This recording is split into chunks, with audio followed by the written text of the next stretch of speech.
You ask Tiger to solve.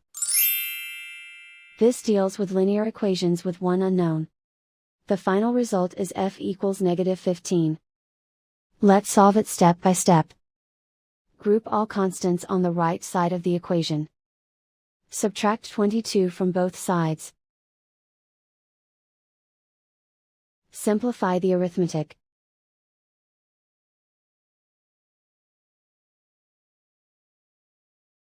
Isolate the f.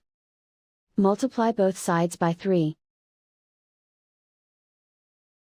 Group like terms. Multiply the coefficients.